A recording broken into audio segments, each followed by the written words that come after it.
anybody for not doing this. But he was a servant. Why did he do that? Because he was submissive to the will of the Father. Look over in John chapter 12. John chapter 12, just real quick. Here Jesus makes a statement. And in this particular section of Scripture, most of the time we focus in on verse number 48, which is a very important verse for people to understand.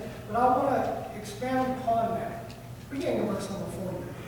Actually, let's go up to verse number 44. We're going to read the whole thing. And Jesus cried and said, He that believeth on me, believeth not on me, but on him that sent me. And he that seeth me, seeth him that sent me.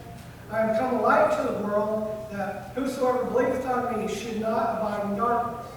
And if any man hear my words and believe not, notice this, I judge him not. See, Jesus didn't come here as God. He came as a servant. For I came not to the world to judge, but to save the world. And when Jesus is here upon the earth, he had every right, being God. He could have judged it like that and it would have been done. But guess what? He didn't do that because we're all still here. He came to save the world at that time. But notice what he says, he continues. He that rejecteth me and receiveth not my warning, but has one that judgeth him. The word thou hast spoken, the same shall judge him in the last day. Verse number 49. Notice this. For I have not spoken of myself. Here comes the submission. But the Father which sent me, he gave me a commandment, what I should say and what I should speak. The Father told Jesus what to say, what to speak. That's submission. He submitted to the will of the Father. And I know that his commandment is life everlasting. Whatsoever I speak, therefore, even as the Father said unto me, so I speak. Jesus submitted to the will of the Father. Got 7 minutes, so I need to hurry up. So it's either we can submit, or as I said before, we can be separated. Paul submitted, Jesus submitted, the Edomites didn't submit. We see that. Go back again, back to Obadiah chapter, or Obadiah, the book of Obadiah. It's not a chapter. It's either we can submit to God or we can be separated. Notice in Obadiah verses 9 and 10.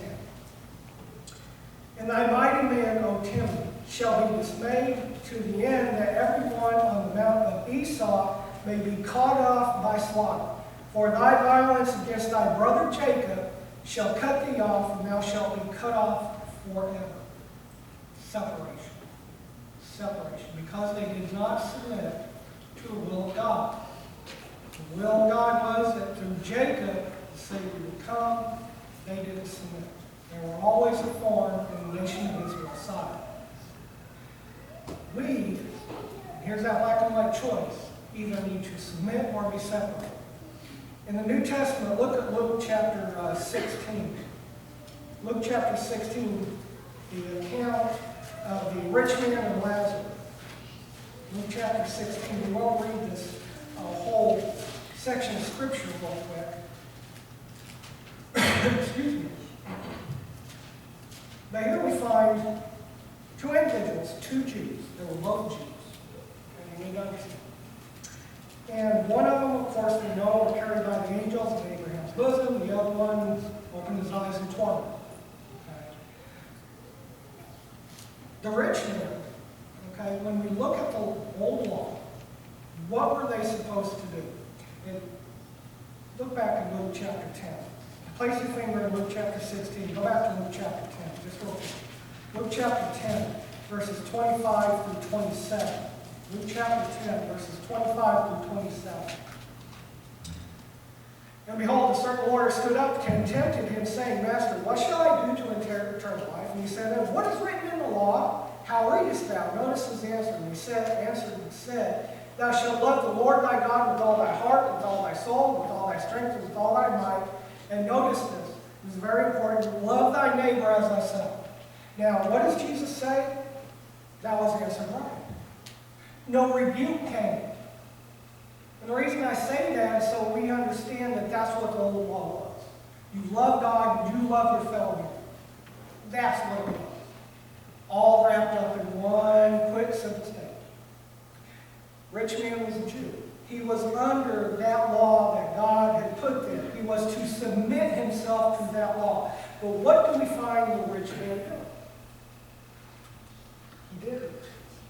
Back in Luke chapter 16, verse number 19. There was a certain rich man which was clothed in purple and fine linen, fared sumptuously daily. And there was a certain beggar named Lazarus which was laid at his gate, the rich man's gate. Right there was Lazarus, full of sores, and desiring to be fed with the crumbs which fell from him. The rich man's table, more of the dogs came and licked his floor.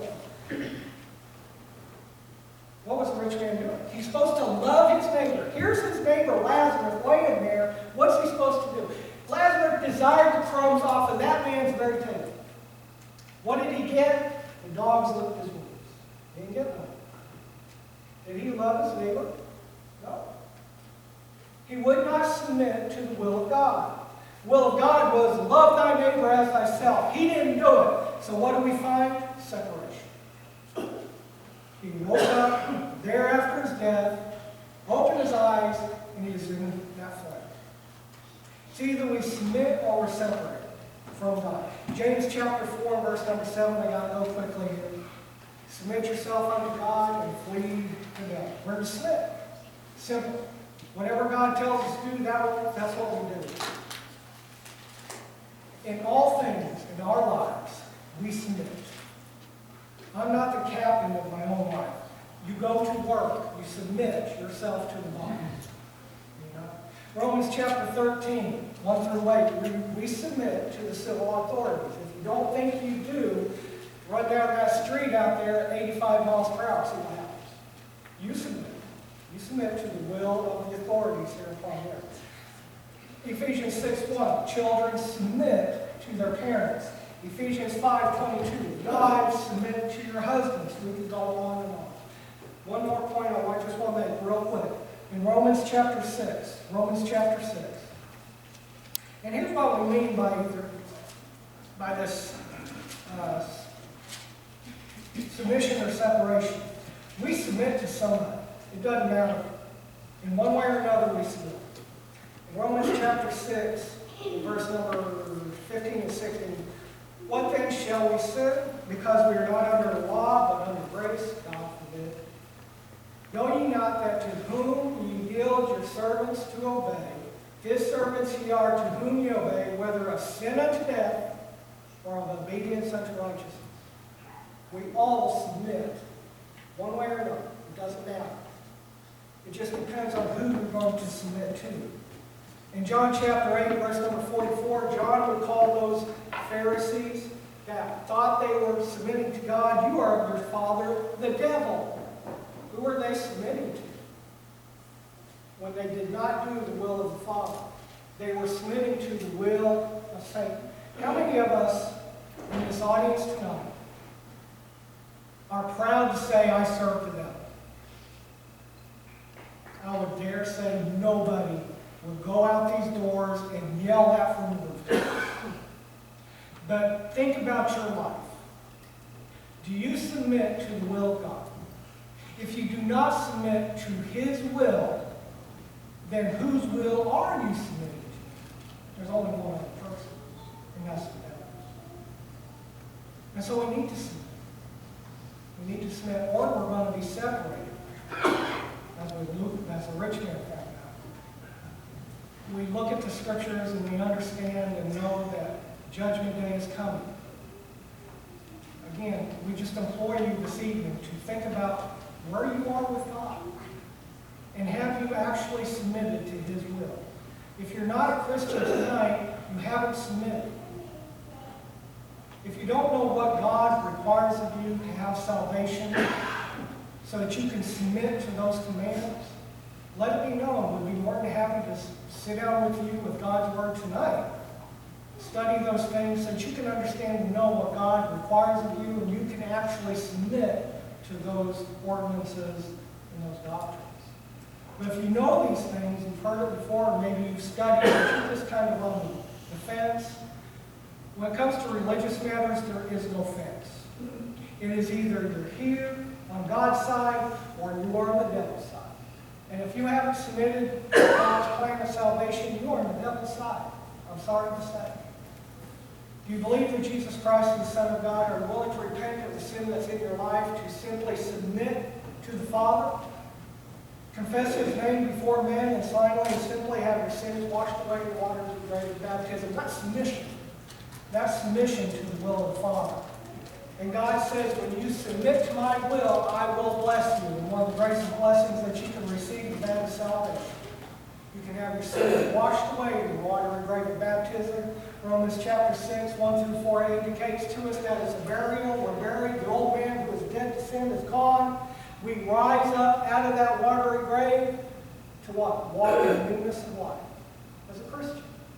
Submitted to the will of the Father. And Lord, if something happens to us after that, we won't be separated from God. We'll have an eternal home with Him in heaven.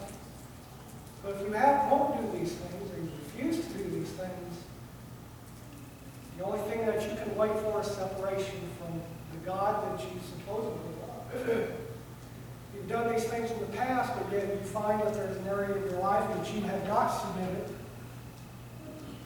gotta make it right. Because even in that situation with the Christian,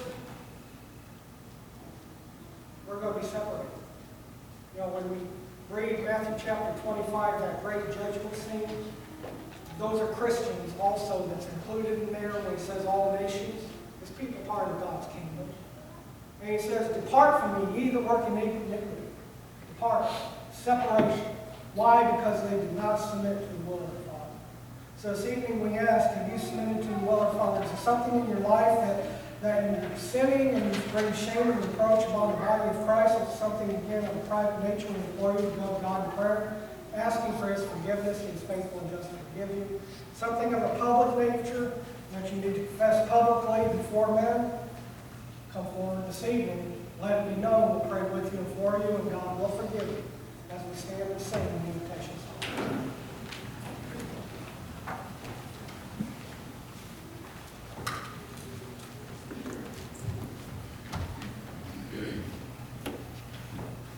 Hark the gentle voice of Jesus.